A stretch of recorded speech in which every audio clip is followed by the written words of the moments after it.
내란 특검법 공포는 나라를 정상화하고 다시 도약하기 위한 첫 걸음입니다. 최상목 권한대행이 오늘 내란 특검법에 대해 거부권을 행사할 것이라는 전망이 있습니다.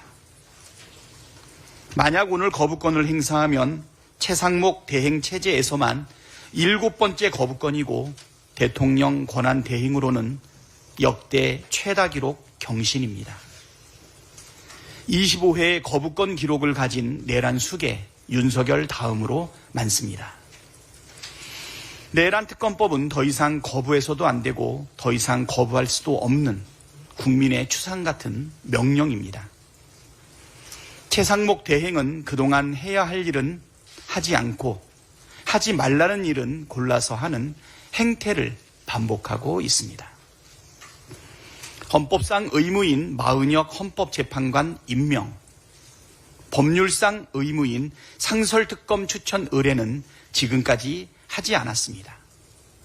헌법과 법률 수호 의무를 해태하면서 한편 극우 세력의 준동을 방치한 책임도 적지 않습니다. 다시 한번 분명히 말씀드립니다. 최상목 대행은 오늘 국무회의에서 내란 특검법을 수용하고 공포하십시오. 권한 대행으로서 마땅히 해야 할 책무이자 내란 사태를 조기에 끝내고 민생과 민주주의를 되살리는 가장 빠르고 정확한 방법입니다. 사적 이익이 아니라 역사와 국민의 뜻을 받드는 옳은 결정을 하기를 다시 한번 간곡히 촉구합니다. 최상목 권한대행은 검경, 공수처, 수사기관들 모두 내란 수계로 인정한 윤석열과 내란 세력들의 단죄를 망설이는 이유가 도대체 무엇입니까?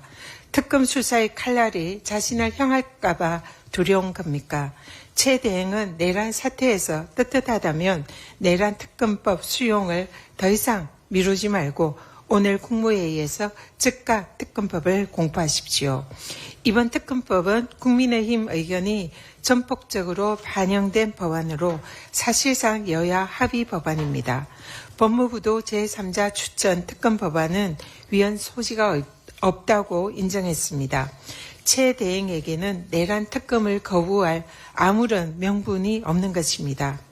대통령 권한 대행의 제1책무는 안정적인 국정 운영입니다. 내란 진압을 위한 특검 수사가 지연될수록 국정 혼란은 더 커지고 경제는 더 망가집니다. 어둠이 빛을 가릴 수 없듯이 내란 특검을 거부한다고 있는 죄를 덮을 수는 없습니다.